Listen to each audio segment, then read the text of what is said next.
YouTube. Hi, community.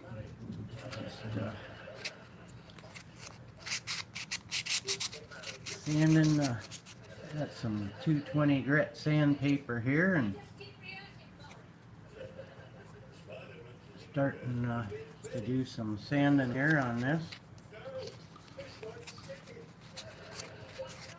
Try to get things so it's in view here. Got somebody out there watching. Hello.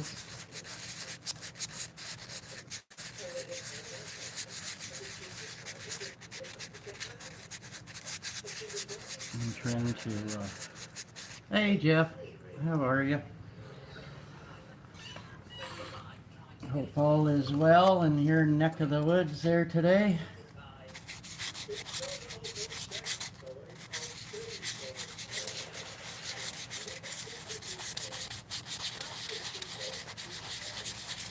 Hey Larry, you're working but watching, eh? Meow.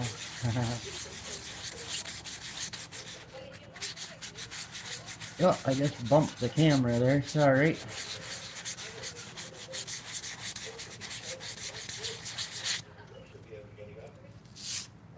I'm using the same contraption as what you brought down with you that day, Jeff. I've got it clamped on my vise, and why, it's hot out here today, my goodness. Oh, there's 3 people. Yum, and chooching on my white fruit pipe with boneyard right on. It's about 30 degrees. Oh, Bun Bun just flopped on her back. You okay, honey? She's getting so chubby, she just flopped over on her side and she rolled right over upside down. So she was struggling to get back on her side again. That's funny. You okay, honey? Yeah, hers is okay. Yeah, I try to do sort of a circular motion. I find that works best, or I get best results from it. Takes a little longer, but takes a little while to get the hang of. And see, these are the lines that I want to try to get out. That's why I'm trying to use the circular motion.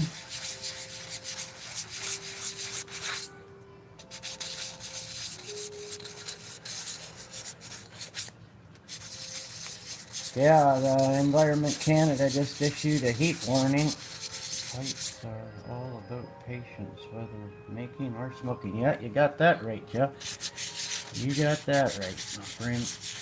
Yeah, Environment Canada just issued a heat warning that it's for this Canada Day long weekend. Actually, Canada Day's on Sunday, but Monday is a vacation because, otherwise people would get ripped off for the day or whatever, seeing as it falls on a Sunday. So it's going to be a very hot and humid one. The humidity is like, I think 90% out there right now. And the temperature is about 30 degrees Celsius. So I get paid for that day, but I don't work it. Oh yeah, right on. That's alright. Nothing wrong with that.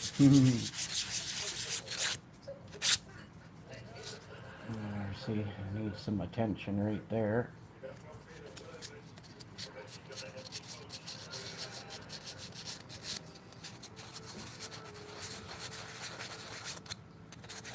Yeah, so I'm waiting on some green dye to come in so I can get started again on Room Dog fight. I was trying to mix my own green, by mixing, yellow and blue, right? But I found that, you start with a certain amount of yellow, and only takes just a tiny, tiny little bit of blue to get a very dark green, but then it kind of has like a weird yellowish hue to it that, I don't know, I just gave up on trying to mix my own green. Even the dark, dark green had a blue tone to it that I wasn't really happy with, so. This new sandpaper I got, I really like. It doesn't, it's specifically for wood. Tall Arizona Piper. Do you use a lathe for any of your work? Oh, yes, I do. I have a metal lathe and a wood lathe, both small bench ones. But I do most of my stem work, turning and that, on the lathe, the metal lathe that is. But I don't use the lathe for the pipes themselves. I have tried with varying success, but yeah, stems I wouldn't want to be without it. But, other than that, no, I do all my shaping and that on the 1-inch belt center. Which metal lathe do you use for stems? I have been looking at the one at Harbor Freight. I was looking at Harbor Freight ones and from Grizzly Industrial, and I ended up getting one called King Canada. I think they're all the same, but mine's a 7-inch by 12-inch. That's very, very similar to the Harbor Freight and the Grizzly Industrial. I think they're all made in China at the same company, and they just put different names on and you know, vary them a bit. Like I paid about $1,000 for mine, Canadian, but I wished I could have got the Grizzly, because the Grizzly has the tailstock that you can clamp down. Now mine does not. I have to monkey around with a wrench. But it would be nice to have the one that has the tailstock that you can clamp down. That would make life a whole lot easier. But oh well, I got to make do with what I got. So yeah. But they're nice lathes. All of them are. They're very, very nice little lathes.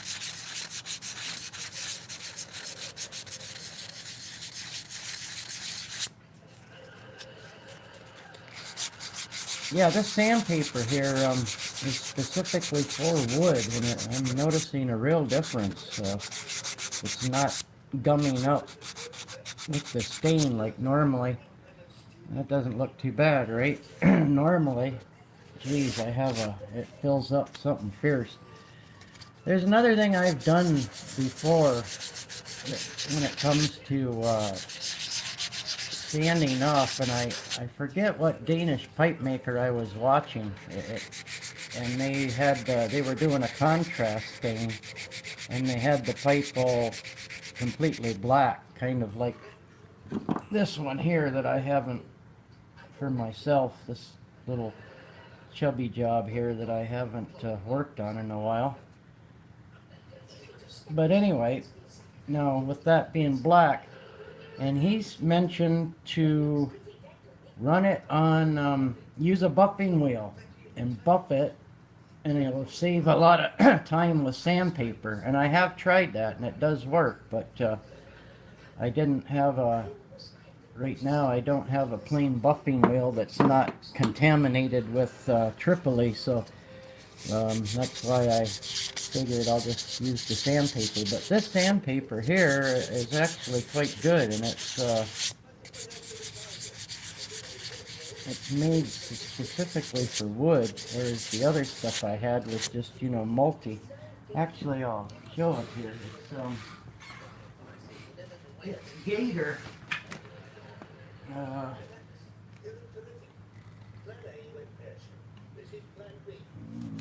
Is this the one? Maybe this one isn't specifically for wood, but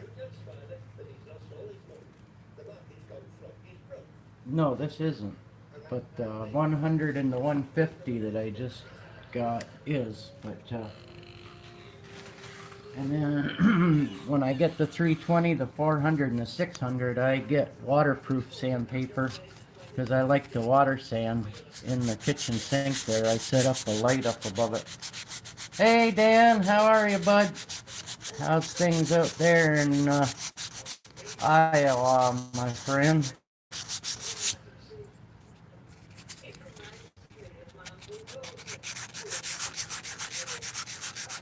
Living the dream, right on. Is it hot out there too? We got about 90 degrees Fahrenheit here with high humidity. Environment Canada issued a heat warning. Just wondered if you guys have the same weather. Oh yeah, about the same here. Geez, I heard on the TV there, I seen this morning, I'm sorry to hear what happened there in Maryland. Jeez, guess somebody stormed into a news place or something and killed 5 people or shot 5 people. Guess they got the guy, but what a shame. Too bad stuff like that has to happen. Crazy world we're living in, but I guess that's the nice thing about pipes is we can forget about all that. Enjoy a smoking. It's almost every week now, crazy. Yeah, I know. I think what they're trying to do is I think a lot of these school shootings and stuff are actually could be prevented. They know about it, but they allow them to happen so the kids that are going to the schools get acclimated to not liking guns, so that then when they grow up, they're going to hate guns and so on, so they can gradually be taken away or whatever. That's just my theory on it anyway. I think it's kind of like to acclimatize the young people of today to hate firearms, and otherwise I think they could stop a lot of this stuff. In fact, I'm sure they could. But anyway, that's just another story. Forget about all that. But yeah, so Bun and I are just hanging out inside here today. I was outside for a short bicycle ride there around 10 o'clock to 11 o'clock, and I figured I'd try to get out there in the morning, and it is hot, so what the heck with that. I should have listened to when I was leaving my apartment, the mail lady was just coming through, and she said, oh, it's really, really hot out there, and oh, you saw that, Jeff, eh? Yeah. Isn't that awful? I don't want to get going on that, but that's something I've been keeping an eye on for many, many, many years, and most people don't even notice it's happening. Actually, when I first saw it, and the reason I always look up, there's several reasons.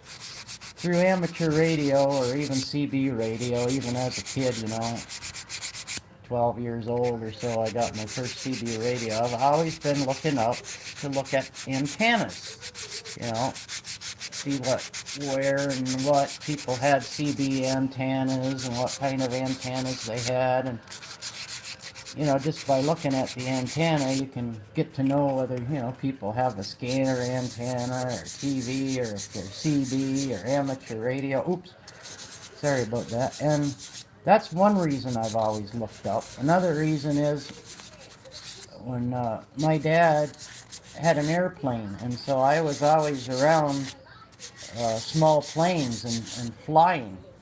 And all through from I was about 4 years old right on up to about 13 or 14 before he ended up selling the last plane that we had. So I spent a lot of time up in the sky with my dad, especially on the weekends. Did you know I have a giveaway going on? Yes, I do. And I thought I commented, but maybe I didn't, Jeff. But yeah, I'm going to have to weigh in on that. I see it's a topics one. Um, yeah, it sounds like a nice giveaway there. I can't remember what you're giving away, but I know that it's for topics for your channel there. Geez, I keep bumping this apparatus. Sorry about that, people. Um, yeah. So anyway, I looked up because of that, and always having an interest, in uh, going to air shows all the time as I was a kid, and pipe stuff. Okay, and so then when I got into amateur radio, I actually joined a group called Can Warn, which was you had to pass a meteorological um, test so you could identify weather. So that class was through amateur radio. Just take a break here for a second. I gotta light my pipe. Hey Kevin, how are you? Yes. You'd like the flight too? Yeah. I spent a lot of time. The first plane Dad had was a little Cessna 172, and then he got rid of that and went in partners with the guy and got a 180, I think it was, or a 182. I can't remember. Then they sold that, and then got a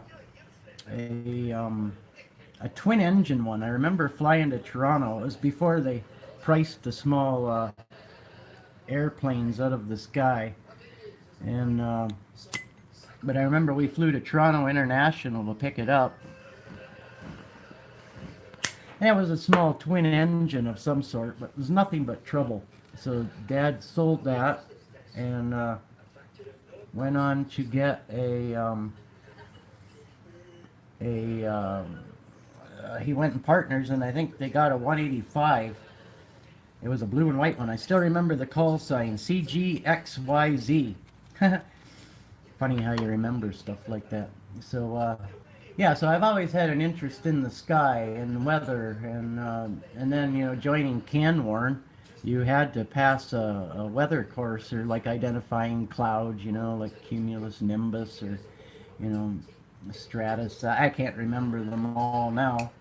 And so I noticed back in 1998 was the first time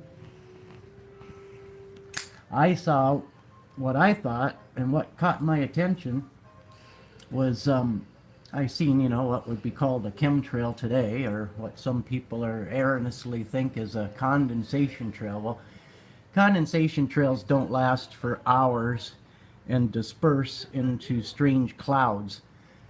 A condensation trail, ask any jet pilot or whatever, they last for like, maybe 5 minutes tops.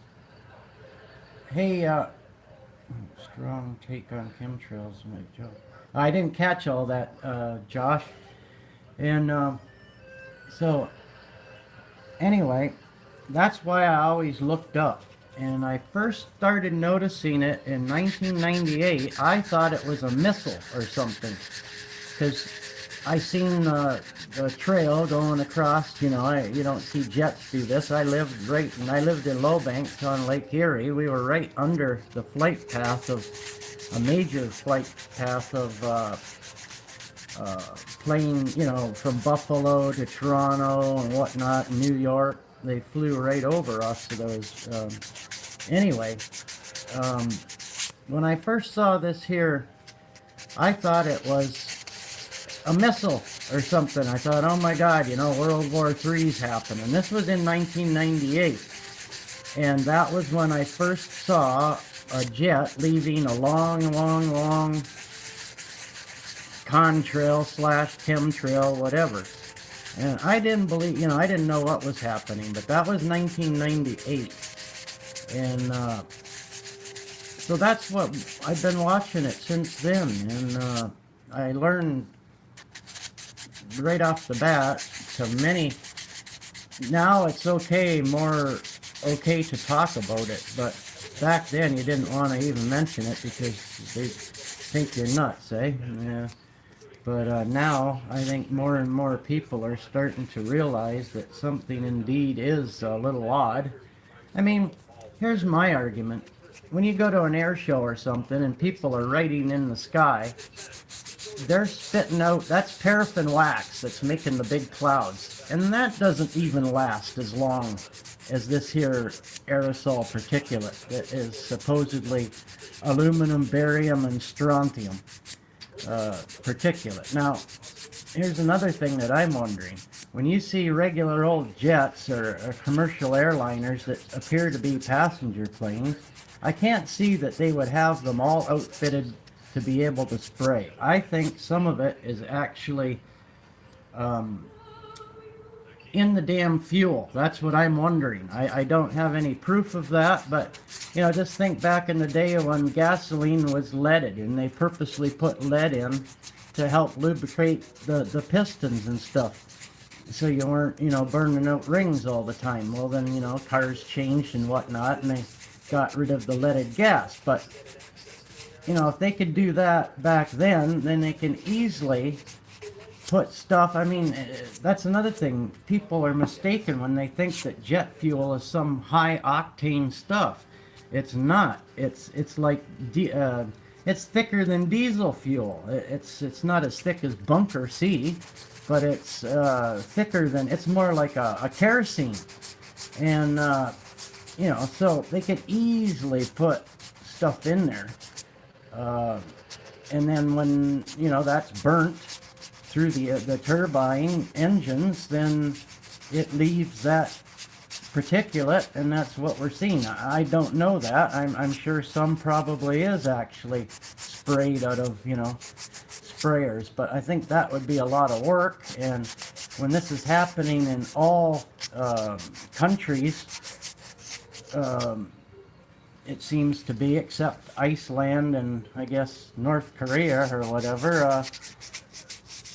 They're not part of this program, and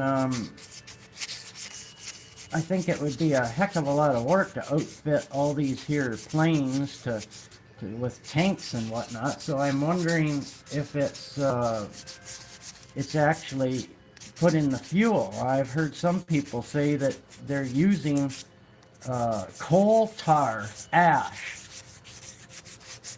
and putting that in, and they're actually spraying is the coal tar ash because it has all these particular elements found in it. So who knows?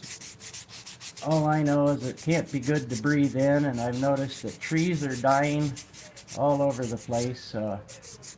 Kids have autism. All kinds of people dying with dementia, Alzheimer's, and a lot of that is is this passenger? Yeah, that's what I wondered there, Josh. That's oh geez, I'm not even in focus here. Sorry, guys. So it can't be good to be breathing this stuff in. And you hear of all these people, including myself. I mean, my nose runs 24 hours a day, 7 days a week, 365 days a year for the past couple of years, and it's not allergies that is due to pollen, because I used to have that. I remember the first attack I had was because I was babysitting my cousin and went for a walk, and we walked through this giant goldenrod field, and the goldenrod was about 8 feet tall, and I got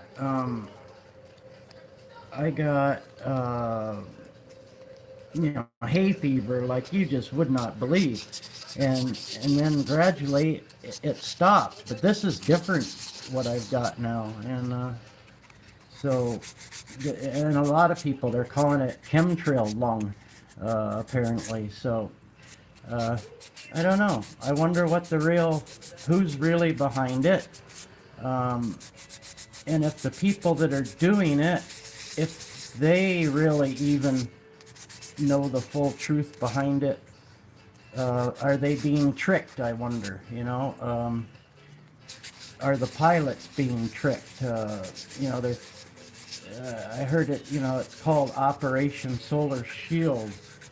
Control the food and the I agree, Josh. I agree. They definitely, there's a population agenda, and that's you look at the Georgia Guidestones. I mean, it's right out there in the open.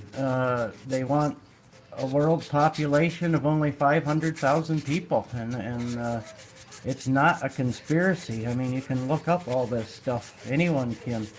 And it's only things are only a conspiracy when there's no facts to back it up, and a lot of this stuff can be backed up.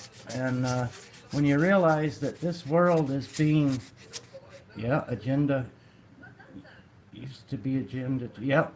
Well, I'm impressed there, Josh, that you are onto this. I was actually kind of scared to put that video out because I was thinking, oh, people are just going to think I'm a nut. But actually, what gave me the idea was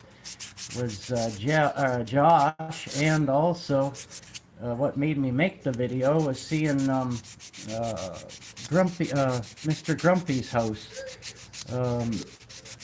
He's talking about different things that are going on and whatnot, and I thought, well, if he's brave enough to do it, I guess I'll try it too. And then I see Josh was mentioning it there, and yeah, it's starting to come. Just a little bit back here, and see these dark spots here. That's where, oh, I'm in my shadow here. Or these I need to do get a little better. But then we're almost ready to give her a stain. Looking good. Brocho. Thanks, Josh. I think I'm gonna switch to another. Although that sandpaper still looks pretty good, it's losing its effectiveness. So I have another couple cut here pre-ready. So, you know what this here reminds me of?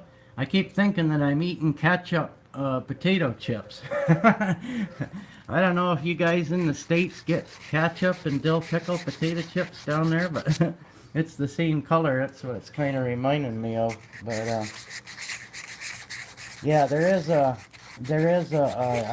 believe a lot of things happening out there, and believe me, the governments and the people that are running this world are not do not have our best interest. Let's put it that way. I don't think they're looking out for our best interest at all. And you know, maybe a politician, let's say, you know, someone like, let's say, Justin Trudeau or something that happens to be the Canadian Prime Minister, you know, maybe they have good intentions when they first come in. You know, maybe they think, oh, you know, but then they soon get the rude awakening that, you know, they're not in control. It's the people that have the money that's in control of the world, and apparently there's like about 13 families, I think, that seem to be in control of everything. You know, that would include like Bilderbergs and geez, even like the Bushes, you know, and there's a lot, even that, you know, Papa, not old man Bush, and not George, but the father, or like the old man. I mean, he was selling arms to both Germany and Americans, and you know, there's involved in the mob and everything else, and like these people. And then there's the whole how you guys there in the States got screwed because of the oh, what's the thing that prints your money, oh, I can't think of who your money printer people are, but that whole thing was a big scam back in the early yes, the Federal Reserve.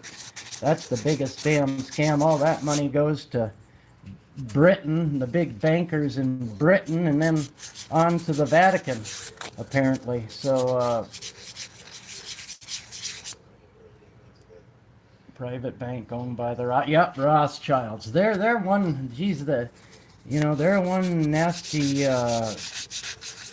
bunch. But a lot of people think, well, why would people want to be so evil or do bad things? Well, these people are not like us. They're not they're sociopaths. They're psychopaths. They don't think like a normal human being does.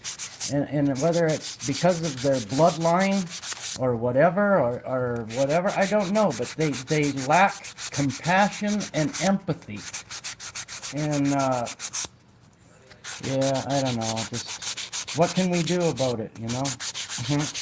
You know how the Rothschild Syndicate got their hands up Britain's ass, don't you know? I don't think. Hey, Mike, have you seen the Jewish tax on all our food? No. Hey, Ladon! Hello, Mr. Mott. How are you today? Got quite the gang here. There's 7 of us, I guess. The little symbols. No, I didn't know that, Jeff.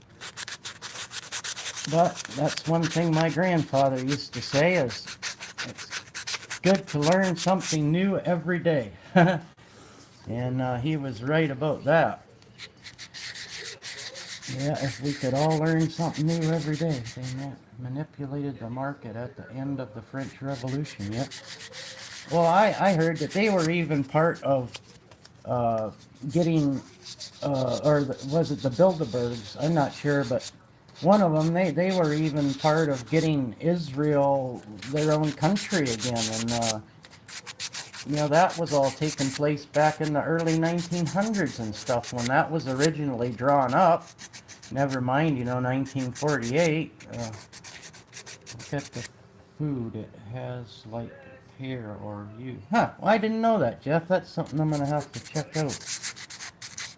They crashed the market, brought it out when the market bounced back, and voila, they own Britain. Yep. Oh, there's so much evil going on out there, guys. It's just terrible. But what can any one person do about it? I mean, I'm sure that if let's say the states, even let's say American people got fed up and decided to take up arms, I mean, they have stuff out there right now, technology-wise, that guns wouldn't have any chance of going up against, like, and all this infrastructure is in place. I know it all sounds like crazy conspiracy stuff, but, once you start going down the rabbit hole and finding out some of this stuff, and you learn more and more, and everything kind of all ties together in a strange web sort of way. And, some days I wish I didn't know. I can see where the saying of ignorance is bliss. They have become just desanitized light. Yep, you're right there, Jeff. I mean, Kevin. Yeah, and a lot of people say, well, what about their own families and children? Don't they care about them, getting the effects of all this stuff? Well, yeah, probably they do. But then again, maybe they don't, But then again, if they've got bunkers and stuff all ready to go for, I think that fluoride in the water. Yep, you're right. Why put fluoride in the water? I mean, fluoride is a doggone chemical waste in the manufacture of chemicals. And, but it's good for you. It makes your teeth hard, Well, keep in mind that the Germans in World War II, if you ended up in a prison camp in Germany, they fluorinated the water to keep everyone docile. So keep that in mind. Aluminum mining byproduct. Okay, Josh, thanks for that. Yeah. So if fluoride was used in the prison camps in Germany to keep the prisoners, under control, so to speak, then think about that being in your drinking water. It's poison, deadly poison, and yes, it's definitely in there to keep people subdued and toned down, just like I think most of the antidepressants out there today. You know, including I take them myself. But the thing, you know, and I know it keeps me from getting upset. Otherwise, you'd be, you know, speaking out or you know, organizing and doing stuff, but it just kind of, you know, makes you heck with it. No sense getting upset about it, type of thing. And I believe that this here opiate epidemic, you figure the people who take drugs are people that are kind of like rebels, are people that, you know, they don't go for the ordinary, you know, follow the law type thing and da da da da da. So what a great way to get rid of all the potential troublemakers, let's say, than to get them all hooked on opiates so they end up dying. I think there's something more to the whole opiate epidemic. You know, the way, like even here in Canada, like those doctors were prescribing that stuff. I remember my one psychiatrist lady, she said she can't, and I was only on 10 milligrams of OxyContin at the time, or oxycodone, and she said that was meant for cancer patients that were terminally ill, and she wouldn't even treat me as long as I was on it. And it's become a worldwide epidemic, you know. And all these synthetic opiates, I think it's just to get rid of people that would possibly be a problem, like rebel type people, people that are willing to take that risk takers, you know, people that don't like to follow the rules. Eliminate them, you know, and I think that's what you know. There's more to it than just the pharmaceutical companies getting rich off of giving doctors kickbacks, you know, which is supposed to be illegal here in Canada, but how they get around it, and I seen this at my doctor's there. You see a guy come in, he's carrying a briefcase, he's from a pharmaceutical company, he says, "Oh, we'd like to take you out for dinner." But what they don't mention is that they're taking you out to dinner down in the Bahamas or something. We're going to fly you down to some exotic little island and wine you and dine you as long as you prescribe my product or painkiller. And that's how they get around the whole, you know, it being illegal to take kickbacks. So that's how it happened here in Canada anyway. And my doctor was guilty of it. But anyway, that's another topic. But I just think that that's part of the whole agenda of trying to get rid of rebellious people. You know, but anyway, I've almost got this pipe ready, I think, for it staining. Just a little bit right here. And a little bit right here. Hey, creator, select your apple wood. Yeah, that is a nice pipe Dan's been working on there.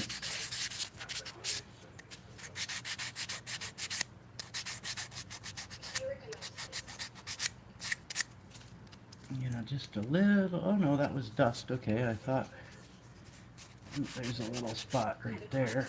Give that a little cookie. And just a little bit around the edge down here. And then what I'll do is I'll quickly run off and grab my not rubbing alcohol, but my, it's 50% ethyl alcohol, but it's been denatured with something so you can't drink it, but so it's not really isopropyl, but I'm just gonna wipe the pipe down with it quickly just to take away any dust and possible oil from my fingers. Oh geez, sorry, I hit the darn camera apparatus again. And I think we're looking pretty good for giving her a stain here. So I'll be right back, guys. Get rid of this paper towel. And I'll get a fresh paper towel out. I'm just going to run off and get my... Thanks, Dan. I'm just going to run out and get my alcohol. I'll be right back. Hey, Bun Bun.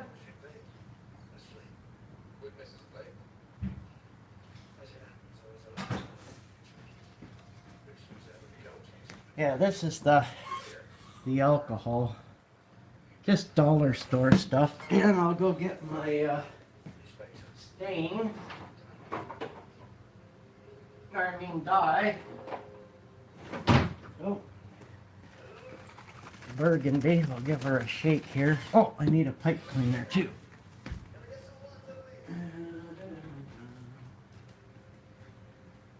Yeah, so, okay, get another piece of paper towel pulled off here and we'll wet it, or wet the paper towel with a little bit of alcohol. And there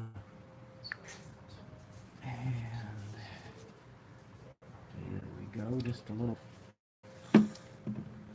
Oh, sorry, hit the darn apparatus again that's holding my phone. Geez, 41 minutes and 30 seconds. I think that's the longest I've done. There, so we're just gonna wipe it. Oh, look at the lovely green coming out there. Oh yeah. Give her a nice wipe down here.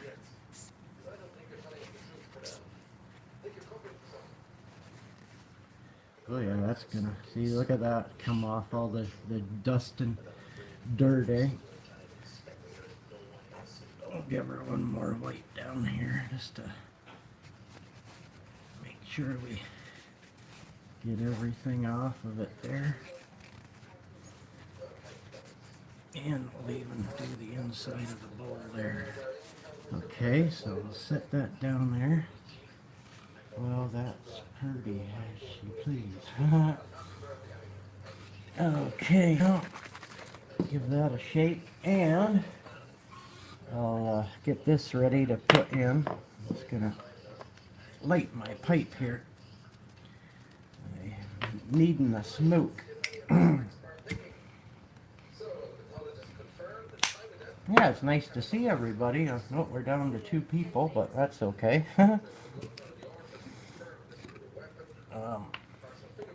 So here we are. We'll get this in here and get ready to give her a stain. I think it's probably dried enough. Yeah. So here we go. That's gonna be nice. Oh, look at that. There we go.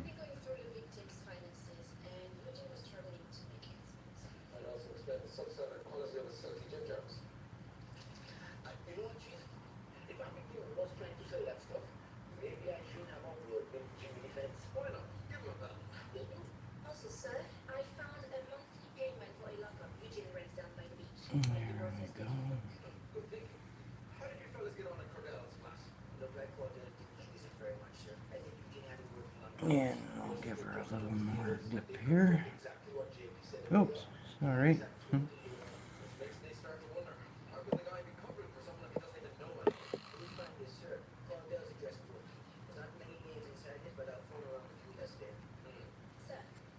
And I think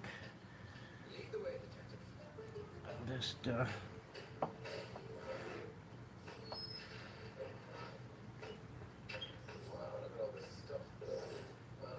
use up what's on my, get around the rim here.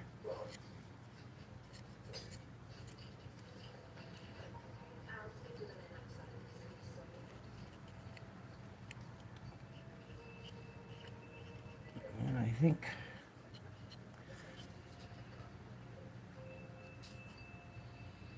we're good. So there, oh, shadow again. So now, yeah, actually, Jason chose that color, the burgundy, seeing it's for Jason there from the winter, or when he won my 100 sub God. I'm finally getting around to making him the pipe.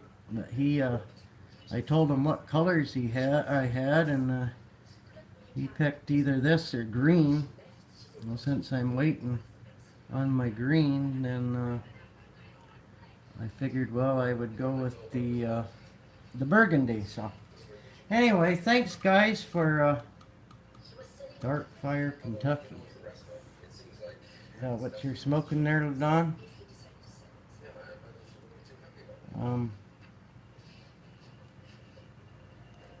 You guys have a good day, eh? And I know you Americans have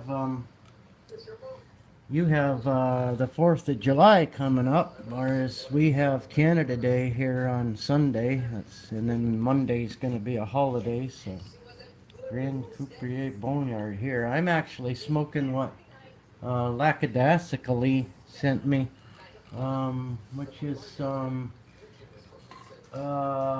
Rattray's Professional Mixture, and I like it. So anyway, guys, it's been really nice.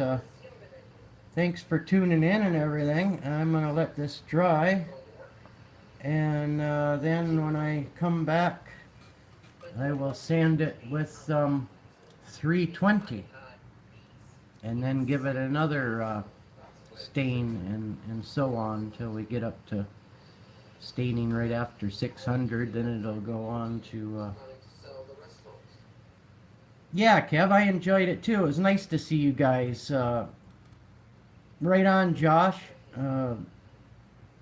You have a good one too, my friend. All you guys, Larry and LaDon and Dan and Josh and Kevin and yep. I've been trying to depopulate. Yep. 7-3, LaDon. Victor Echo 3 Hotel India Papa saying take care. Yeah, take care guys, everyone. Have a good one. Peace. Bye Kev. Bye everybody.